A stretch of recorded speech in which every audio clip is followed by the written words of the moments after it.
Welcome to Willow Healing Matters, the podcast. We are so excited to have you joining us on this journey where we explore different ways to empower your soul, whether it's healing in your kitchen or all the way up in the corporate world. Come with us as we look into different ways to heal your mind, body, and soul.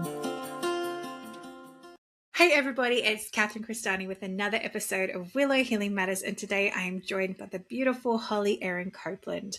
So she's a former ecologist turned guide to the wild within. Through her work in Inner Rewilding, she helps spiritual seekers, visionaries, and earth-conscious leaders return to their wild intelligence of their being. Rooted in modern non-dual awareness and the wisdom of the body, Holly creates sacred containers for deep healing and remembrance, where frequency, ceremony, somatic attunement, and presence converge. Her work is a love song to those ready to reawaken coherence between body, soul, and earth. With a background in conservation biology and decades of spiritual practice, Holly blends science and mysticism into a truly integrative path. She is trained in human potential coaching, neuromeditation, subtle energy meditation, biofield tuning, breathwork, Reiki, and ceremonial plant medicine guidance. She lives among the oaks in Nevada City, California, where she sings to the land, listens to the trees, and celebrates the beauty of this wild, precious life. So big welcome to the show, Holly. Thank you so much, Catherine, and hello to everybody listening. I'm so delighted to be here. There's so much I want to unpack there, but I feel like your career progression was almost a natural step because you already were quite involved with nature. And then you have this beautiful spiritual element that came in. So do you want to share a bit about that journey? Sure. I would say, I guess I would consider myself a spiritual person, but I had a existential crisis of sorts in my mid 50s about 8 years ago. At that time, what I was really feeling was in my head. I was a scientist, so I did a lot of analytical work and research, and I felt kind of in my head. I didn't feel in my heart. I didn't know how to get out of this kind of all the voices that are constantly chattering with me.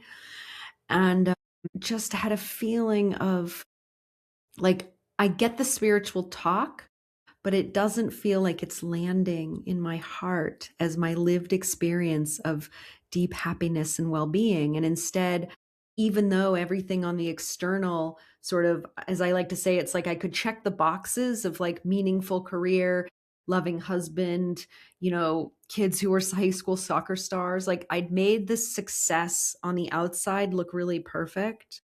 But inside, I felt overwhelmed. I felt sad by the state of the world. I felt, is it ever going to be enough? Will this ever stop? And a feeling of like I'm on this treadmill that I can't get off. And I feel like there's just always the next thing coming. And that left me with a feeling of kind of restlessness and not true, deep, like trusted happiness where I really felt content in my soul. So it's just this deep longing that there's something more for me than what I'm currently living. Yeah. Even though, here's the thing, like when you're in your 20s and 30s, that can be taken over with just a subtle feeling of like, well, yeah, but I really don't have the perfect job, or, well, yeah, but you know, I don't have the perfect, I'm really not in the right relationship, or whatever, check your box of the thing. So in my 20s and 30s, a lot of my life was just spent like making all those things right. And then what happened in my mid 40s was just like, wait a minute, I've basically done those things and I'm still not happy. What am I missing? And yeah, I went on a path to find the missing thing. Yeah. And so what is inner rewilding? What does that even mean? Yeah. Well, in ecology, we have a term called rewilding. And what that means is, right, we think of rewilding as bringing nature back on the earth, right? And so it's that feeling of bringing nature back into her natural state, like letting her be, right? What I call inner rewilding is actually discovering our natural state. So reclaiming our natural human state, which it turns out is joy and beauty. It's not, believe it or not, overwhelm, anxiety, stress, and fear, and whatever else that is. And so whatever, name your thing that people feel.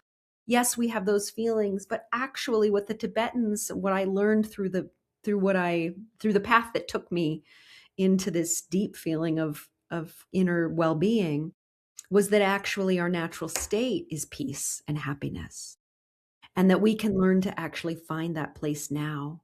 And we don't have to sit in a meditation cave for 10 years to find it, believe Thank it you or for not. saying that. Thank you. You do not.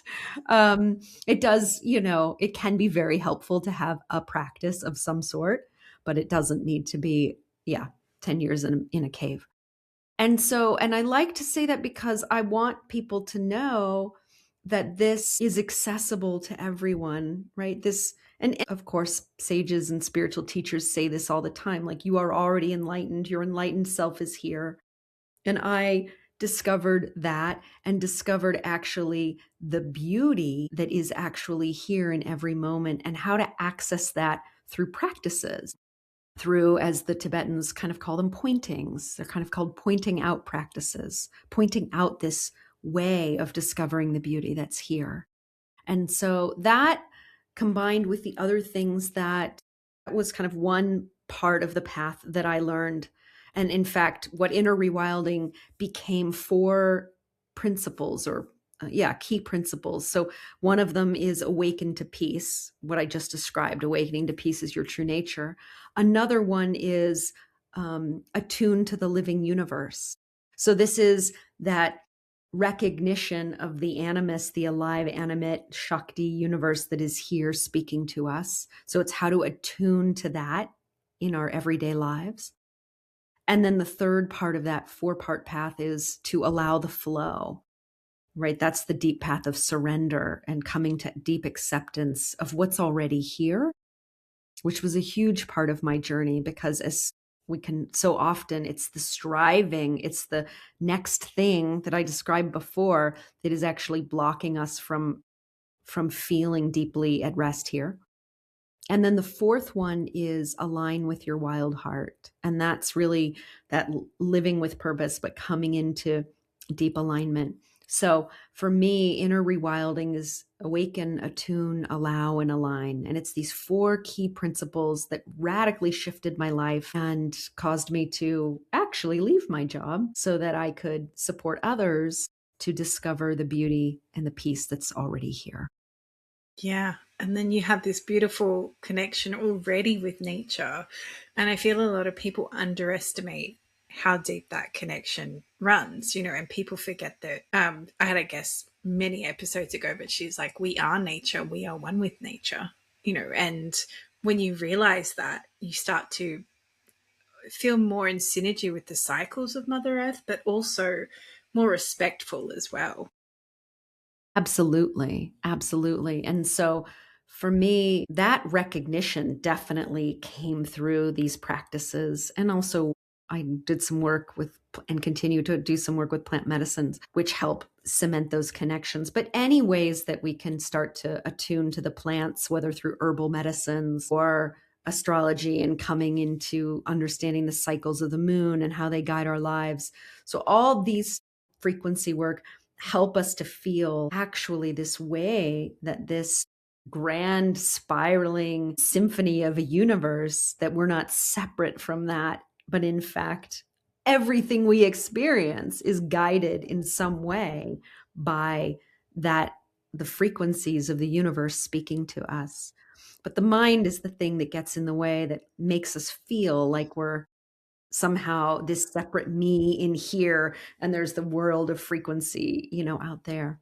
Yeah. It's like, oh, here's the Holly here, but my soul frequency, the Holly out here, they know we're not in synergy. Why would we do Right. that? Right. Of course not. Of course, they're all, that's just a story that we're telling ourselves. And yeah. So, now I love to weave and blend all these different practices to support people and meet them where they're at. And of course, to also remember that there's no end to this journey. There's no destination. Like what's happening right now is the destination.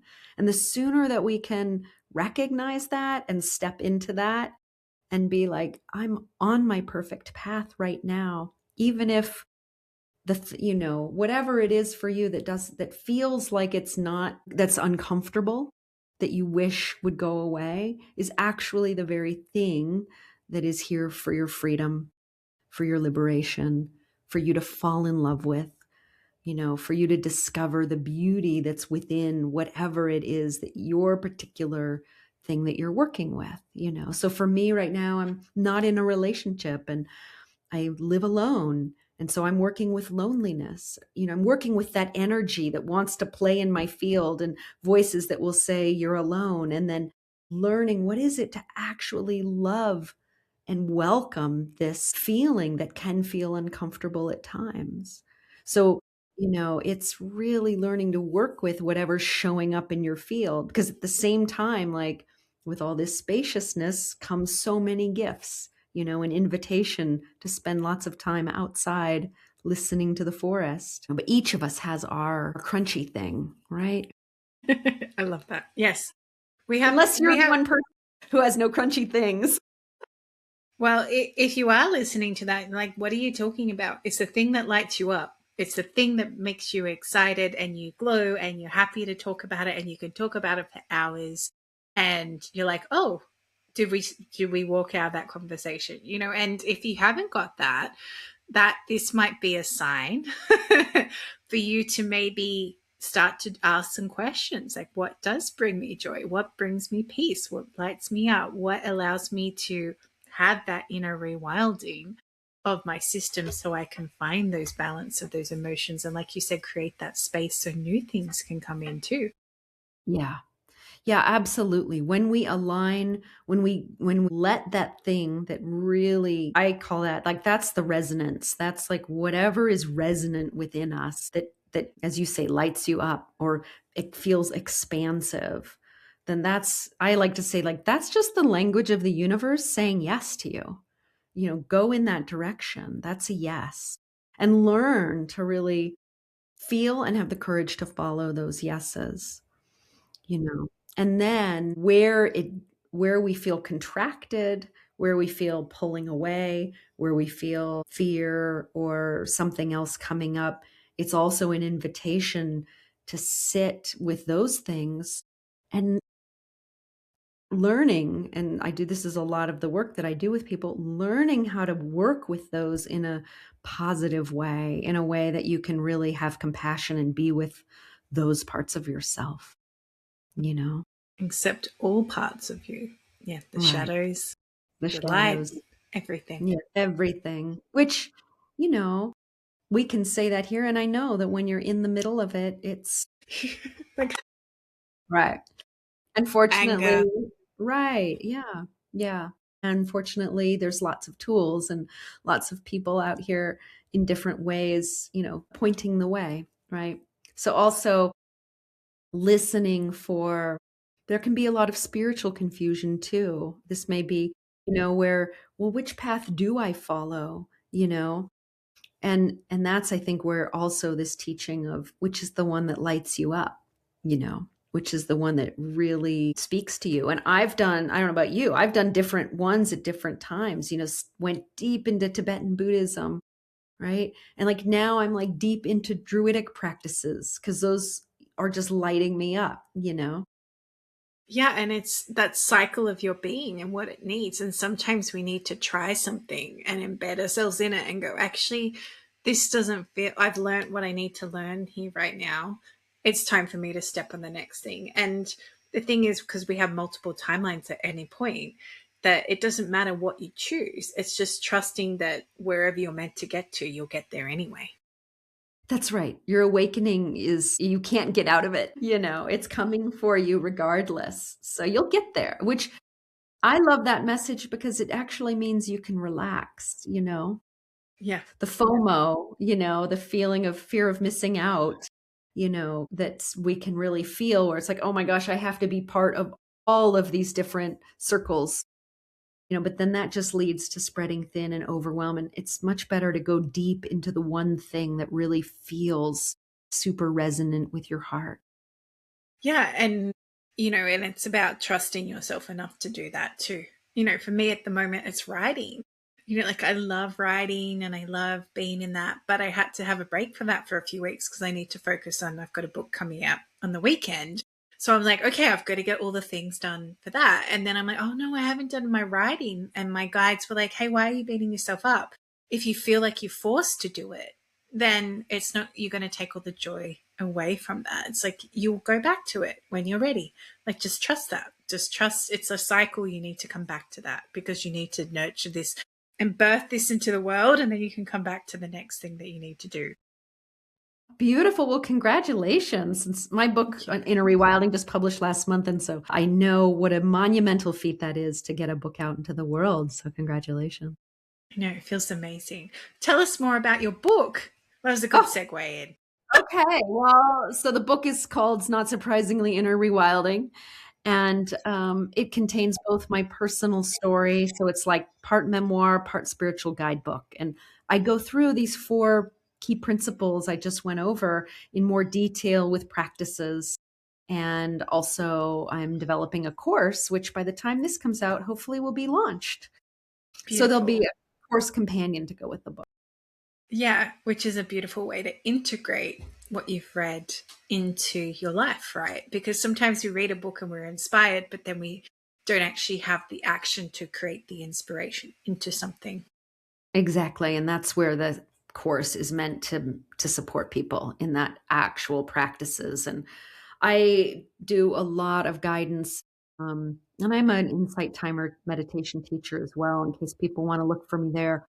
But I do a lot of work on the discovering of our true nature as peace, a lot of meditative guidance, because for me, that one thing is the single most helpful skill I ever learned as a human. I mean, other than the obvious things of just like being loving and kind and those things. But in terms of like an actual practice that shifted my perspective and shifted from this constant feeling of being a me in here in a world out there trying to get enough, really helped me relax back into the peace of my true nature. And so I love guiding people and supporting people with that. If you're one of those people listening and you don't know who your true self is, or you feel like you're trying to find your true self, come to one of my sessions on Insight Timer and we'll clear that up. I love that. I love that so much. And I resonate with that so much, Holly, because for me, I remember over a year ago, someone said to me, what's your definition of success? And then, he lists all the things. It's like, oh, yeah, this. Actually, success is a feeling. Success is, and for me, I'm like, oh, peace. I was like, oh, so I know when I'm in flow and resonant because I feel this just peace. Like, it's like, okay, we can take all day to do this. It doesn't bother me. Like, it's fine. Like, it's just going to happen how it's meant to happen. Exactly. When we're in that state of presence and perspective where we actually feel like life is just unfolding and I'm along for the ride and it's unfolding at its own pace, and we just take our hands off the steering wheel and we let ourselves be guided. It doesn't mean we don't have intention or, we're on the boat, but we're really resourcing a deeper wisdom and intelligence, or what I call the wild intelligence of being. We're resourcing that wild intelligence and letting it take over. And it turns out that when we do that, life is so much easier. It flows. We can like stop trying so damn hard. And I really love helping people with that. Yeah, and definitely, and it's about that flow. And I feel that that's the big shift that's happening at the moment, and people are noticing that we're stepping away. It's weird. It'll be a couple of months ago when this episode comes out, but I interviewed someone, and it's like the anti-hustle coach, because we've been so taught to hustle, hustle, hustle, and push, push, push, push, pause, meet your deadlines, do your 9 to 5, do all these things. Whereas, especially as women, we actually want to be in flow. Some days we just want to rest, and some days we just want to, like, we get that inspiration and that burst, right? And then we're like, oh, I'm going to pump out 10 chapters today. And you do. Like, you don't even think about it. But then the next day, I'm like, okay, actually, I don't want to do that today. I feel like I need to go hug a tree. And that's okay too. And, it's about deconstructing all the structures that we're being told we have to put ourselves inside. 1,000%. And this really ties so beautifully back to the nature theme. Nature has cycles and rhythms where the trees and, the tulips are coming up and there's a burst with a few weeks and then, and then they slow down. Nature is always in this cyclical growth and decay. And why would we not think that we're the same? Like she's actually through all of the movements of the spheres and the planets and all of that is doing the same thing for each of us. We're just, many of us, society, are just like trying to make us push through and do something that's actually not natural at all. So the more we tune into that and let that flow, the more our life flows. But what I have found is that the first easiest step to that is shifting my own perspective or mind back into its natural state. And that's a mind shift. That's not like a do thing, right? That's not like I need to go for, I don't know, necessarily spend time in nature. That's helpful. But actually doing practices that shift our point of view, for me, have been the most helpful. I feel one of the most powerful questions I learned, what is this doing for me, rather than why is this happening to me? So like just shifting that perspective, even, when ailments show up in our bodies or actually in nature.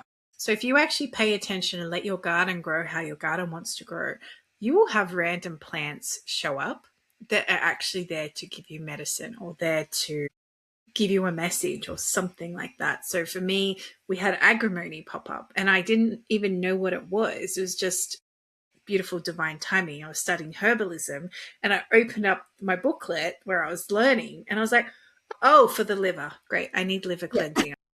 And then it was the perfect time to go harvest it as well. So then I went and actually harvested it and dried it out and did what I need to do.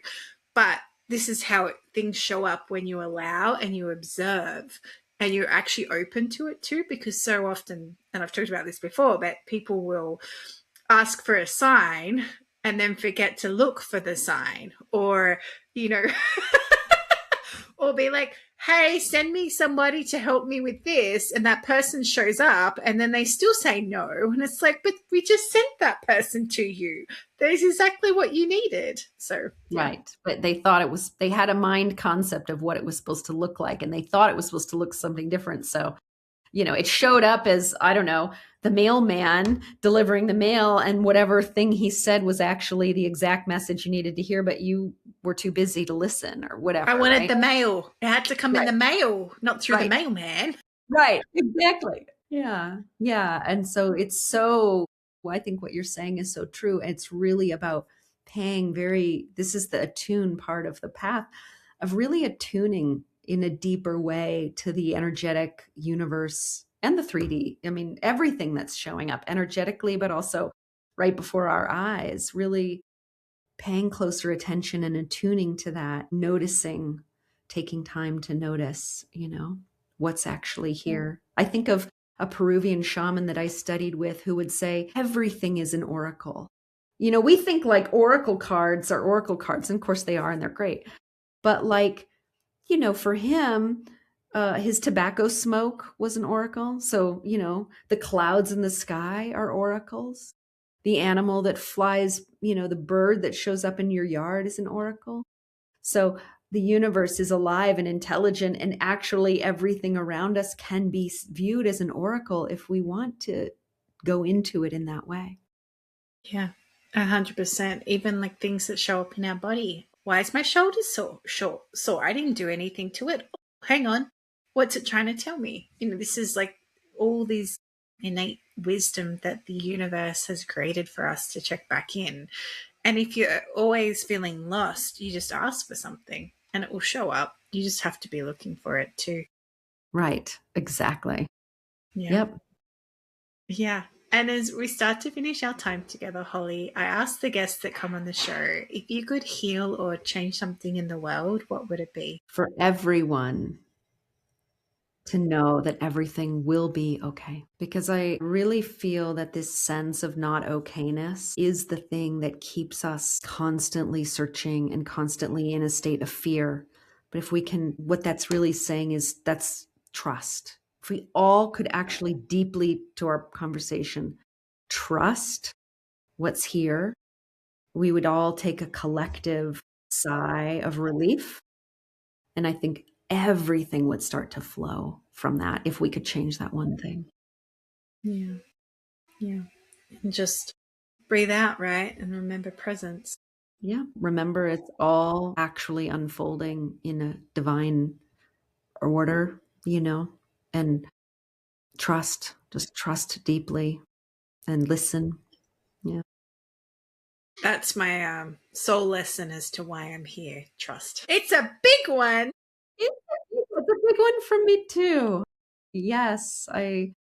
Yeah, that was a big one to work through because as an environmental activist and somebody who dedicated my life, there was a feeling of a constant need to fix the universe. If I could add one second thing to your question, it really, and where that trust leads, is actually to see the beauty that's already here. That when we actually learn to fall in love with what's here now, we can do that, then we will fall in love with the next moment and the next moment, right? So all we actually need to do is love what's actually here right now. Amen. Mm-hmm. Beautiful. Beautiful. And if people want to come and work with you, Holly, find you or find your book, where can they go?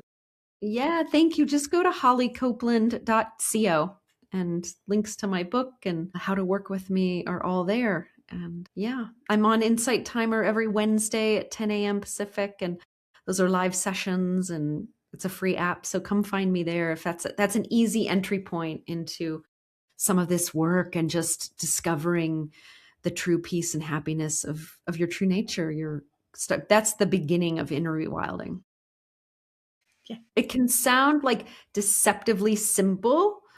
And in some ways it actually is, but in other ways, I think it's the most profound shift we can make. And I don't actually see that specific thing being taught that much. There's a lot of spiritual stuff and they're great things, but I don't see this kind of coming back to answering the who am I question and understanding who we are and that we can find the peace and happiness of our true nature right now. I don't see that taught a lot. So in this way, I think it's kind of unique. So yeah.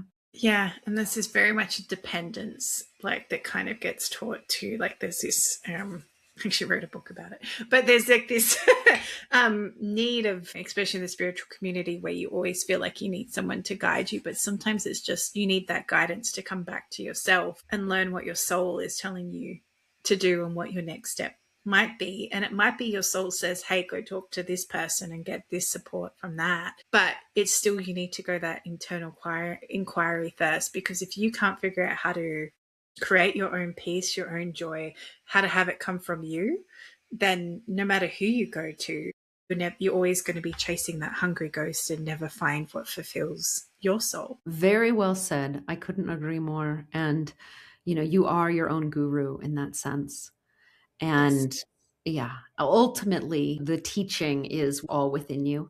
And certain teachers and practices can do a really good job of doing the exact pointing that you needed to get you back to yourself so you can hear the next, messages and step for you.